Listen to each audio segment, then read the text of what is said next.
Coucou, on se retrouve aujourd'hui pour une nouvelle vidéo qui sera l'update du Project Pan pour le mois de mai. J'ai terminé pas mal de produits, je suis très contente. J'ai terminé à peu près tout ce que j'avais prévu le mois dernier, donc je suis encore plus contente de ça puisque j'avais fait une bonne prédiction. Mais bon, pour que comme d'habitude ça ne dure pas trop longtemps, on va rapidement commencer. Je vais commencer par les produits lèvres puisque comme à peu près tous les mois, c'est là où il y a le plus de produits terminés. Et on va justement commencer avec ceci. J'ai déjà mon baume à lèvres de chez Chi qui était donc au miel et c'est celui-ci. Donc comme vous voyez, il est complètement terminé puisque là c'est juste le plastique. J'étais très contente de ce baume à lèvres-ci parce que pour le coup, il est bien nourrissant, bien hydratant, ça y a aucun souci. Le seul problème que j'ai eu, et je crois que je vous en avais déjà parlé, c'est que pour le coup, c'est vraiment fait, enfin je sais pas si c'est vraiment fait avec du miel, mais moi j'avais l'impression, même en termes de visu, si j'allais autour de mes lèvres, ce que je peux faire assez régulièrement avec des baumes à lèvres parce que normalement c'est transparent et on s'en fiche, et ben là ça se voyait et ça faisait vraiment l'impression que j'avais du miel, que je m'en étais mis partout. Donc ça c'est dommage, mais après que je l'ai su et quand je m'en suis rendu compte, bah, j'ai fait attention, donc aucun souci. J'ai également terminé de chez NYX le Cosmic Metals crème pour les lèvres en teinte métal cristallisé tout simplement, donc qui est celui-ci. Le mois dernier j'en étais là et je l'ai terminé assez rapidement, je crois. Oui, vous voyez quand même qu'on voit l'intérieur, il n'y a plus rien, enfin je peux pas faire mes lèvres sans retremper 40 000 fois et c'est pas plus mal parce que je l'aimais vraiment pas. En fait la couleur, je n'aimais pas du tout parce que c'est trop clair sur moi. C'est trop clair et trop pailleté, donc ça faisait vraiment lumineux, clair, voire malade du coup sur moi. Donc il fallait pas que j'en mette trop. Et des fois je voulais le mettre par-dessus d'autres rouges à lèvres mat pour pouvoir un petit peu les rendre plus confortables et l'utiliser. Sauf qu'il fallait quand même que je fasse gaffe parce que il est assez pigmenté, donc ça me changeait la couleur d'en dessous et ça éclaircissait à peu près tout. Donc je pouvais pas le mettre par-dessus n'importe quoi. Mais donc je suis très contente de l'avoir terminé, surtout que même niveau texture, ça n'allait pas du tout parce que c'était vraiment un gloss ultra collant. Ça ne sèche jamais. Pourtant il y a écrit crème pour les lèvres, mais c'est pas un gloss. Là, j'ai des glosses qui sont moins collants que ça. C'était insupportable, vraiment pas agréable. Donc ça pour le coup, c'est le seul de la gamme que j'avais et heureusement parce que j'aurais, je pense, pas du tout aimé utiliser les autres. Les deux autres produits lèvres que j'ai pu terminer, ce sont mes deux mini rouges à lèvres de chez NYX. Donc j'avais déjà le Bling qui est celui que je mettais tous les jours, il était dans mon combo lèvres du moment. Donc voici l'intérieur, comme pour le baume à lèvres, après c'est plus que le plastique et ça racle et du coup j'en retire et c'est chiant, donc j'estime que je l'ai terminé. Je suis pas du genre à les racler non plus les produits, j'ai assez de produits, j'estime que j'ai pas besoin de faire ça puisque j'en ai d'autres en fait qui sont déjà pour le remplacer. J'aimais beaucoup ce rouge à lèvres aussi. Pour un rouge à lèvres mat, il n'est pas hyper asséchant. Alors après, sachant que quotidiennement, j'ai tendance à mettre un gloss par-dessus. Mais même les fois où ça ne l'était pas, je me souviens même d'un matin où je devais être pressée. Et en fait, je me suis rendu compte en fin de journée que j'avais pas mis de gloss et je l'ai pas senti. Évidemment que du coup, j'avais pas la sensation du gloss. Mais pour le coup, il m'avait pas du tout asséché les lèvres. Donc je l'avais pas senti. Sinon, la couleur aussi était très sympa. C'est le genre de nude rose que j'aime beaucoup mettre quotidiennement. Et l'autre donc c'est le Addiction qui est donc celui-ci, donc lui qui est beaucoup plus foncé mais que j'aimais beaucoup aussi. J'aime bien ce genre de couleur. Le seul inconvénient, et je crois que je l'ai déjà dit aussi dans des vidéos précédentes, c'est que je peux pas le mettre n'importe où. C'est-à-dire qu'au travail et à l'école, c'est compliqué de le mettre. Donc je le mettais moi sur les week-ends, sur mon temps perso, ou alors des fois quand je suis en télétravail, je me maquille entre midi et 2 quand je sais que j'ai pas de visio avec des gens l'après-midi, donc je le fais à ce moment-là. C'est terminé très vite. Je pense que c'est parce que comparé à l'autre, c'est un foncé, donc il m'en faut plus pour que ce soit bien opaque, même si je galérais pas trop pour avoir une couleur bien uniforme sur toutes mes lèvres. Mais en tout cas, j'ai beaucoup aimé l'utiliser. Je suis contente de l'avoir terminé parce que, comme j'ai dit, c'est pas une couleur que je mets facilement, mais en tout cas, j'ai terminé un produit. Pour le reste des produits lèvres qui est avancé mais pas terminé, on va déjà commencer avec mon nouveau baume à lèvres qui est toujours de chez Chi. Il me semble que c'est le dernier de la gamme que j'ai. Donc celui-ci est à la banane et voici ce qu'il me reste. Alors pour le coup il a l'air un peu abîmé, je pense qu'il avait dû prendre chaud au moment où je l'ai acheté parce que c'était il y a quelques temps, et en fait quand je l'ai ouvert la première fois le stick est tombé mais il n'est pas tombé par terre, donc je l'ai remis dedans directement, ce qui fait qu'il a une tête un peu étrange mais il sent pas bizarre, l'odeur n'a pas changé donc je l'utilise et il m'hydrate toujours bien les lèvres.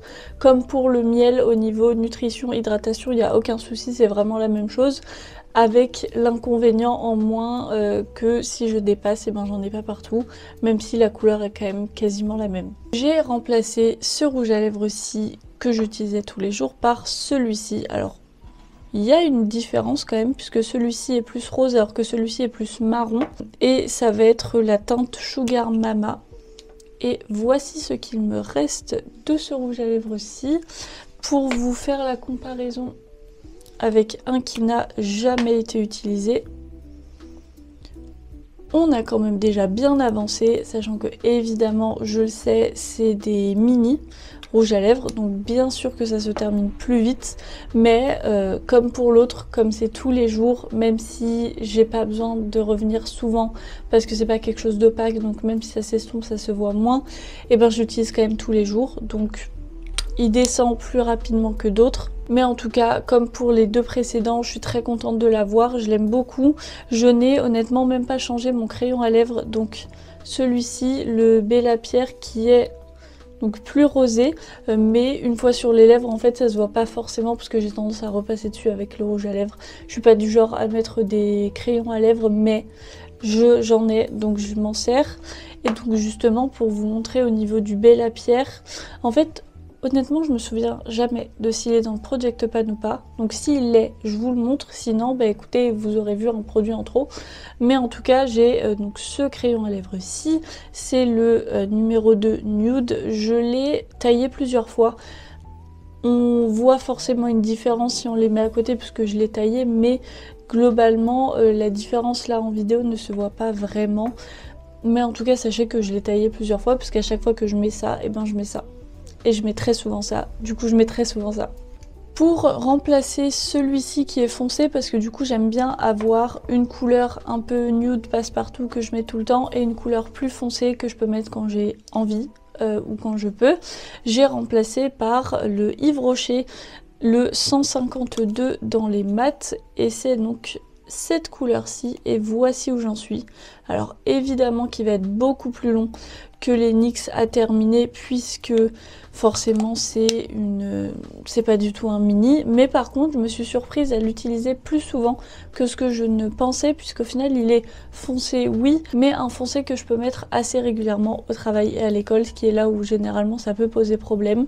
Là en fait c'est entre le... En termes d'intensité, on va dire que c'est entre le violet et le rouge, même si c'est clairement pas un rouge, mais du coup, il est pas trop foncé, donc je suis très contente. Il est plus asséchant que les mini de chez NYX, mais comme pour les NYX, j'ai tendance à mettre un gloss par-dessus. J'ai tendance à mettre la Fat Oil Supermodel qui rend le tout un peu plus rose, donc même ça ressemble assez facilement à ce que je mets avec le NYX, mais en tout cas du coup j'aime beaucoup le combo des deux et je me surprends à l'utiliser plus que ce que je ne pensais. Sachant que le NYX, donc là je vous la montre même si elle n'est pas dans le Project Pan non plus, parce que les seuls Fat Oil que j'avais dans le Project Pan je les ai terminés, mais celle-ci je ne la combine pas avec justement Supermodel parce que ça fait trop rose et je trouve ça un peu étrange, je sais pas trop ce que je veux. Je la mets avec Splash of Cream, qui est celui-ci qui est le gloss d'ailleurs que j'ai tout seul sur les lèvres aujourd'hui, et je trouve que les deux vont bien ensemble parce que justement il a ce côté plus marron beige que j'ai avec ce rouge à lèvres-ci. En dernier produit à lèvres, je vais avoir celui-ci, donc qui est toujours de chez NYX, mais j'ai beaucoup de vieux produits de chez eux, le Slip Tease, le vernis à lèvres en teinte camel. Je m'en suis pas mal servie, mais j'ai essayé de voir, même en mettant une lumière derrière, je vois pas de différence. Donc je pense que le fait que le produit soit bien opaque, ça joue forcément, parce que je m'en suis servi pas mal, mais en tout cas, c'est un produit que j'aime énormément, j'aime beaucoup le rendu, la couleur, ça fait vraiment En fait, le nom lac à lèvres lui va très bien parce que c'est un gloss mais en très opaque. Vous avez l'opacité d'un rouge à lèvres liquide mat mais version gloss et il tient bien, même pour le coup il tient bien mieux qu'un gloss. Donc c'est pour ça que c'en est pas un non plus. La couleur est assez foncée, ça va être un orange un peu brique. Il me semble que je l'ai mis dans une vidéo précédente, n'hésitez pas à aller regarder si vous voulez voir le rendu sur les lèvres. En plus j'avais un maquillage des yeux assez foncé, donc je faisais très foncé pour le coup, ça faisait bien ressortir ma peau pâle. Mais en tout cas, je l'aime beaucoup, c'est quelque chose, enfin c'est le genre de produit que je pourrais être amenée à utiliser tout le temps si j'avais pu et que ça posait pas forcément de problème en fonction de là où j'allais. Seul inconvénient, ça reste un gloss, donc faites attention s'il y a du vent parce que les cheveux qui partent dedans. Et comme c'est une couleur foncée opaque, si vous avez le cheveu qui part sur le côté, c'est foutu, vous avez toute une trace sur les joues. Donc faites attention. Et aussi je voulais vous montrer l'embout de ce produit-ci, qui est en fait un embout avec une boule au-dessus, une boule en dessous, et au milieu ça va être plus fin. Ça permet vraiment de pouvoir épouser la forme des lèvres, même du coup, enfin j'ai pas besoin de contour des lèvres, rien, j'ai la boule au bout qui suffit pour faire ça, donc vraiment je suis très contente de ce produit-ci. On va maintenant pouvoir passer aux produits yeux. Et donc le premier produit yeux que j'ai pu terminer, ça va être le fard à paupières liquide de chez Shiglam.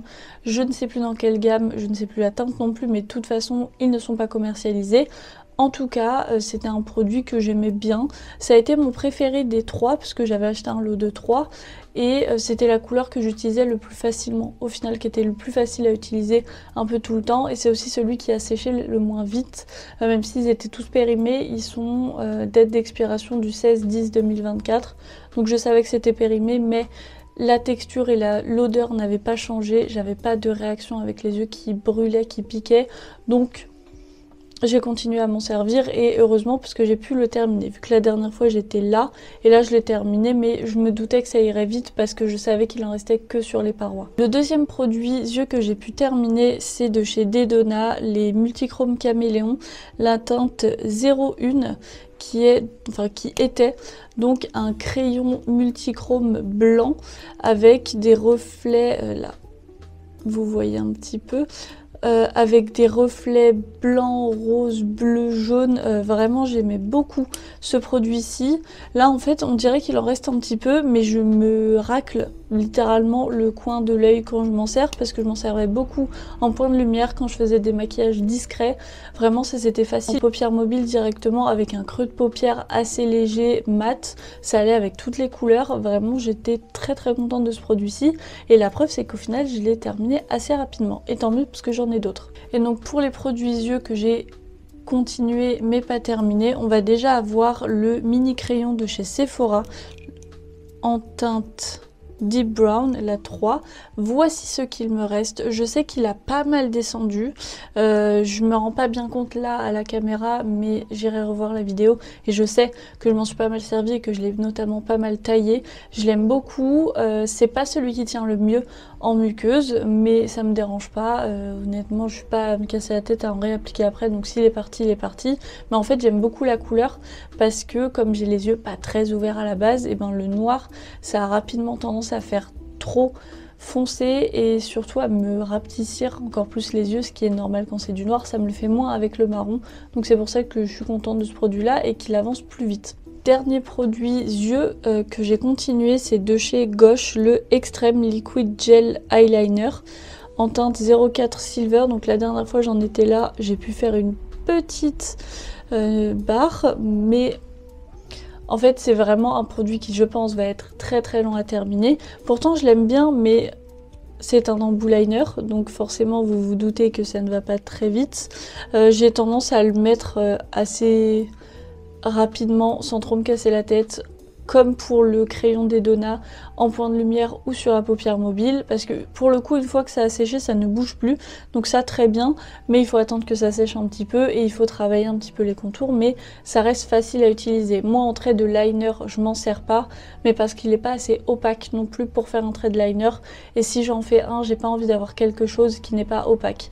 À la limite faudrait que j'essaye de faire un trait de liner classique avec du noir, et une fois que ça a séché de rajouter celui-ci par dessus, ça pourrait faire joli, mais tout seul non. Je n'ai pas terminé de produit teint, par contre j'en ai avancé certains, notamment le Cheek Hit de chez Maybelline en teinte 25 Fuchsia Spark. Voici où j'en suis ce mois-ci, donc j'ai terminé tout ça. On est à peu près sur la même quantité tous les mois, donc il m'en reste plus énormément. Je suis contente, je pense que dans 2 mois il devrait être bon, sachant que au dessus c'est moins rempli que à la fin, mais je pense qu'en 2 mois ça devrait suffire, surtout que vraiment je n'utilise plus que celui-ci en blush crème, donc c'est à chaque fois que je me maquille, donc c'est assez régulièrement malgré tout.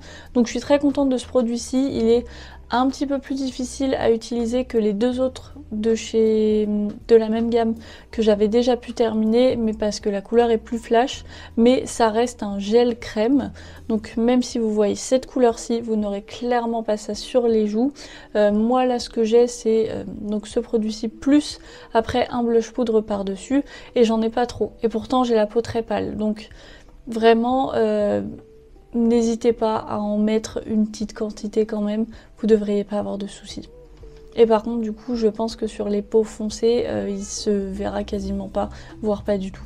L'autre blush dont je me sers c'est un blush poudre de chez MAC qui est dans cette palette-ci, et c'est donc celui-ci qui est le Flower Power, et que je vais comme d'habitude essayer de sortir pour vous montrer un petit peu mieux. Écoutez, j'arrive pas à l'enlever, je suis en train d'en mettre partout, j'ai mis 3 fois mon ongle à l'intérieur, donc on va dire que vous voyez quand même qu'il y a un creux de ce côté-ci. Pour le coup, je suis venue gratter ce blush-ci parce qu'il y avait une partie, notamment là où c'est moins creusé, donc ici, qui était en train de commencer de se glacer, donc ça ne prélevait plus avec le pinceau. Donc je suis venue le gratter, depuis j'ai plus de soucis. J'ai plus de blush par contre sur mon pinceau, donc j'y vais plus mollo, mais ça reste une couleur qui est très très facile quand vous avez la peau claire à utiliser tous les jours. C'est ce que je mets tous les jours par-dessus le Cheek Hit de chez Maybelline, et les deux vont bien ensemble pour vous dire, alors que les couleurs n'ont rien à voir normalement. Je suis très très contente de ce blush-ci, on est loin de l'avoir terminé, mais je continue. Dans les bronzers, je vais avoir donc comme d'habitude le Cheeks Out 02 Butter Biscuit dans les bronzers crème de chez Fenty. Voici où j'en suis.